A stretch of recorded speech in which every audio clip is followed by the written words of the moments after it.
आज हम जिस कंपनी के बारे में बात करने वाले हैं तो 99% चांसेस हैं कि आपने कभी ना कभी उस कंपनी का पेंट जरूर से यूज किया होगा। तो एक बार मन में सोचिए कि यार हम किस कंपनी के बारे में बात करने वाले हैं। जी हाँ, हम बात करने वाले हैं एशियन पेंट के बारे में, जो कि पिछले 50 सालों से मार्केट के अंदर अपनी मोनोपोली बनाए हुए है। तो चलिए सबसे पहले हम ये जानते हैं कि ऐसे कौन से रीजन्स हैं जिसकी वजह से एशियन पेंट ने इंडियन पेंट इंडस्ट्री के अंदर अपनी मोनोपोली क्रिएट की, और साथ ही ये भी जानेंगे कि ऐसे कौन से रीजन्स हैं जिनकी वजह से अगर कोई नया paint brand Indian paint industry के अंदर अपनी जगह बनाना चाहे तो भी नहीं बना सकता। तो चलिए इस वीडियो को शुरू से लेकर एंड तक देखना ताकि आप एशियन पेंट की केस स्टडी को डीपली समझ पाओ। दरअसल आज़ादी से पहले इंडिया के अंदर कुछ फॉरेन और कुछ इंडियन पेंट कंपनीज थी जो कि पूरे इंडियन पेंट मार्केट को डोमिनेट करती थी। लेकिन वर्ल्ड वॉर 2 के टाइम पर इंडिया के अंदर फॉरेन कंपनीज के पेंट इंपोर्ट पर टेम्पररीली बैन लगा दिया गया, जिसके बाद इंडियन पेंट कंपनीज को इंडिया के पेंट मार्केट के अंदर ग्रो करने का एक अच्छी अपॉर्चुनिटी दिखी। और इसी मार्केट अपॉर्चुनिटी को देखते हुए 26 साल के चंपकलाल चौकसी ने अपने 3 दोस्तों के साथ मिलकर मुंबई के एक छोटे से गैराज से एशियन पेंट की शुरुआत कर दी। इसके बाद चंपकलाल चौकसी ने मार्केट के ट्रेंड को पता किया और उन्होंने पता किया कि इंडिया के अंदर मेजरली 2 तरह के पेंट्स की डिमांड रहती है। एक डेकोरेटिव पेंट्स जो कि लोग अपने घरों के अंदर लेके जाते हैं और उसे अपने घरों की रंगाई पुताई में यूज करते हैं, और दूसरा इंडस्ट्रियल पेंट जो कि इंडस्ट्रीज के अंदर यूज होता है। लेकिन मिस्टर चौकसी ने देखा कि जो इंडस्ट्रियल पेंट है वो उन्हीं का बिकता है जो कि सस्ते से सस्ता पेंट प्रोवाइड कराते हैं। तो इसी को देखते हुए मिस्टर चौकसी ने डिसाइड किया कि वो डेकोरेटिव पेंट बेचेंगे, क्योंकि डेकोरेटिव पेंट के कस्टमर्स और साथ ही उसके अंदर मार्जिन काफ़ी ज़्यादा था। और अगर डेकोरेटिव पेंट के अंदर एक लॉयल कस्टमर तैयार हो जाता है तो इंडिया के अंदर मोनोपोली क्रिएट करना आसान है। और इसी सोच के साथ उन्होंने अपना पहला पेंट लॉन्च किया। प्रोडक्शन का काम शुरू होने के बाद मिस्टर चौकसी अपने पहले प्रोडक्ट को शहरों के बड़े बड़े डीलर्स के पास लेकर जाते हैं, क्योंकि उन्हें पता था कि पेंट इंडस्ट्री के अंदर अगर उन्हें मोनोपोली क्रिएट करनी है, उन्हें कस्टमर्स तक पहुंचना है, तो उन्हें अपना डिस्ट्रीब्यूशन नेटवर्क काफ़ी स्ट्रॉन्ग करना होगा। लेकिन मार्केट के अंदर उनका प्रोडक्ट कोई भी डिस्ट्रीब्यूटर नहीं रखना चाहता था, क्योंकि डिस्ट्रीब्यूटर्स एक्चुअली में उन्हीं का प्रोडक्ट रखते थे जो कि उन्हें ज़्यादा से ज़्यादा मार्जिन देता था। साथ ही वो उन्हीं का प्रोडक्ट रखना चाहेंगे जो प्रोडक्ट की डिमांड मार्केट के अंदर अच्छी होगी, जबकि एशियन पेंट को उस टाइम पर कोई भी नहीं जानता था। इसीलिए सभी डिस्ट्रीब्यूटर्स ने एशियन पेंट को रखने से मना कर दिया, क्योंकि कोई भी डिस्ट्रीब्यूटर मार्केट के अंदर किसी भी नई कंपनी को नहीं आने देना चाहता था। ये देखकर मिस्टर चौकसी समझ जाते हैं कि वो डायरेक्टली बड़े डिस्ट्रीब्यूटर्स तक नहीं पहुंच सकते। उन्हें पहले मार्केट के अंदर डिमांड क्रिएट करनी होगी ताकि वो बड़े डिस्ट्रीब्यूटर्स उनके पास उनका सामान खरीदने के लिए खुद आएं। और यही देखकर मिस्टर चौकसी गांवों की तरफ रुख करते हैं और वहां के छोटे डीलर्स से मिलते हैं। अब छोटे डीलर्स भी काफ़ी खुश होते हैं, क्योंकि अब उन्हें सामान सीधा डायरेक्ट कंपनी से मिलेगा, जिससे कि उनके मार्जिन में भी काफ़ी फर्क पड़ेगा और साथ ही उनके प्रोडक्ट की सप्लाई भी काफ़ी अच्छी होगी। और इसी को देखते हुए सभी डीलर्स एशियन पेंट को अपनी दुकानों पर रखने के लिए तैयार हो जाते हैं। ये सब करने के बाद मिस्टर चौकसी एशियन पेंट को दुकानों तक तो पहुंचा देते हैं, लेकिन अब उनके सामने एक टारगेट था कि कैसे भी कर वो एशियन पेंट को लोगों तक पहुंचाएं। तभी वो मार्केट के अंदर एक अपॉर्चुनिटी देखते हैं। उन्हें पता चलता है कि तमिलनाडु के अंदर पोंगल का त्यौहार मनाए जाने वाला है, जिसके अंदर पेंट की डिमांड काफ़ी ज़्यादा रहेगी, क्योंकि पोंगल पर सभी अपने बुल्स के सींगों पर पेंट करते हैं, जिससे पेंट की डिमांड काफ़ी ज़्यादा होती है। और इसी अपॉर्चुनिटी को देखकर एशियन पेंट छोटे छोटे डिब्बों में अपना पेंट लॉन्च करती है और सभी डीलर्स तक उनका पेंट पहुंचा दिया जाता है। इसका बेनिफिट ये होता है कि पोंगल के त्यौहार पर एशियन पेंट का काफ़ी ज़्यादा पेंट बिकता है और मार्केट के अंदर एशियन पेंट की एक्सेप्टेंस बढ़ने लगती है। इसी के बाद बड़े बड़े डिस्ट्रीब्यूटर्स के पास भी एशियन पेंट की डिमांड आने लगती है, और यही सब देखकर बड़े बड़े डिस्ट्रीब्यूटर्स एशियन पेंट के पास जाते हैं और उनसे डिमांड करते हैं कि वो उन्हें अपना पेंट बेचने के लिए दे।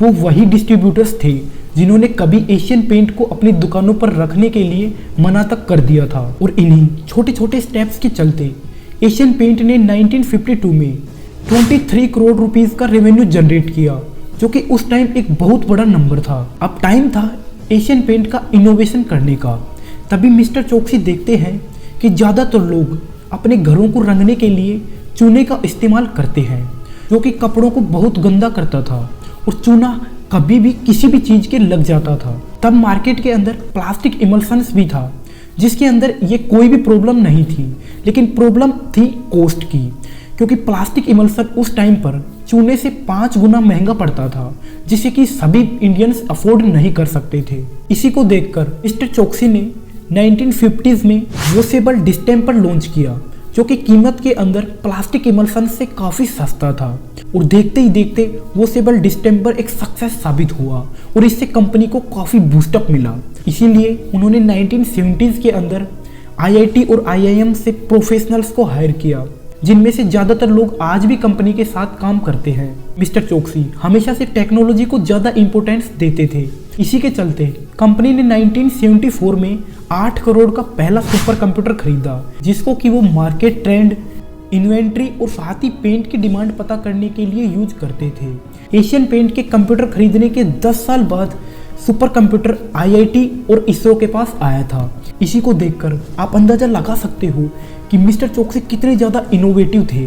चलिए अब हम बात करते हैं कि ऐसे कौन कौन से रीजन्स हैं जिनको कि एशियन पेंट ने फॉलो किया और उसी की बदौलत आज एशियन पेंट 53% मार्केट शेयर के साथ इंडिया की नंबर 1 पेंट कंपनी बनी।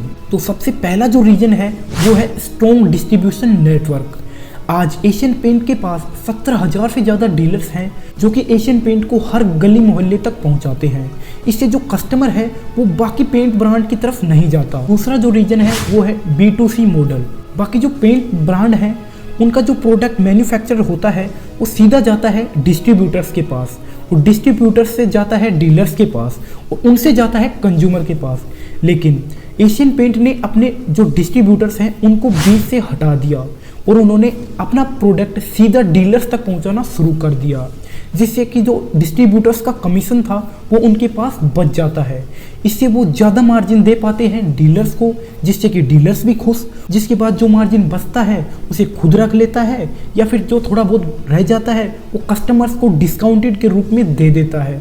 इससे कस्टमर भी खुश, डीलर भी खुश और साथ कंपनी भी खुश, क्योंकि कंपनी अपना मार्जिन बढ़ा पा रही है। इससे डीलर भी खुश, क्योंकि बाकी जो ब्रांड्स उन्हें जो कमीशन देती थी उससे ज़्यादा कमीशन उन्हें एशियन पेंट दे पाता है, और कंज्यूमर वैसे खुश क्योंकि उन्हें डिस्काउंट मिल जाता है। और इन्हीं चीज़ों के चलते 97% पैसा सीधा एशियन पेंट के पास जाता है। वहीं बाकी जो पेंट ब्रांड हैं उनके पास MRP का सिर्फ 60% पैसा ही जा पाता है। जो 40% पैसा होता है वो डिस्ट्रीब्यूटर्स और डीलर्स के बीच में बट जाता है। इसका फ़ायदा कंपनी को ये मिलता है कि कंपनी के पास अच्छा कैश फ्लो होता है, जिससे कि कंपनी जब भी चाहे तब अपना एक अच्छा ऑफर निकाल सकती है, अपना अच्छा प्रोडक्ट लॉन्च कर सकती है। इससे जो बाकी नई कंपनीज जो मार्केट के अंदर आना चाहती हैं उनको भी एक अच्छा खासा कंपटीशन मिलता है। जो थर्ड रीजन है वो है use of data and technology.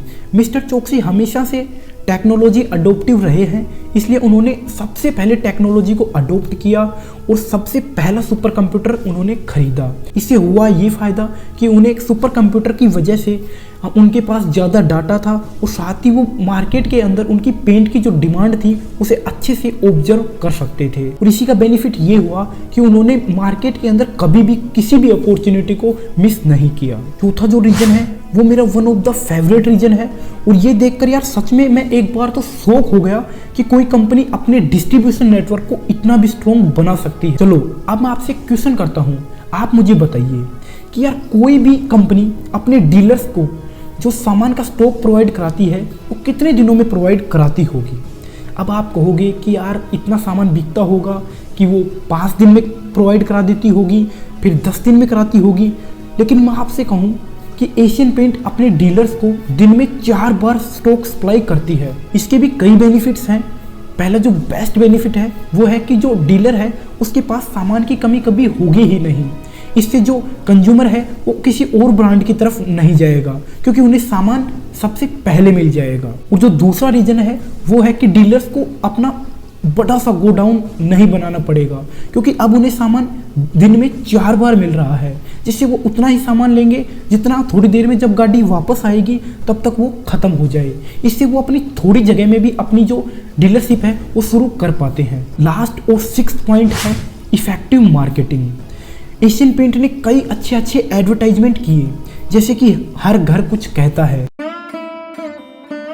जब त्योहार का दरिया बहता है तब हर घर मुस्कुरा कर कहता है, फूलो फलो खुशियां मनाओ, रसोई में आओ, थोड़े पकवान बनाओ, अपनों को बुलाओ, प्यार जताओ, मुझे तो सजा दिया, आज थोड़ा खुद भी सज जाओ। एशियन पेंट्स, हर घर कुछ कहता है। नए डिस्काउंट्स, साथ ही पेंट बाल्टी के ऊपर कुछ गिफ्ट, इससे जो कस्टमर इंगेजमेंट है वो काफ़ी ज़्यादा बढ़ती है, क्योंकि कस्टमर्स को फ्री की चीज़ें हमेशा से अच्छी लगती हैं। हम उन्हें गिफ्ट देंगे, डिस्काउंट्स देंगे, इससे जो कस्टमर इंगेजमेंट है वो काफ़ी ज़्यादा इंक्रीज होती है। तो चलिए आज की केस स्टडी में बस इतना ही। आज का ये वीडियो मेरा पहला वीडियो था, इसलिए आज मैं थोड़ा नर्वसनेस भी हूँ।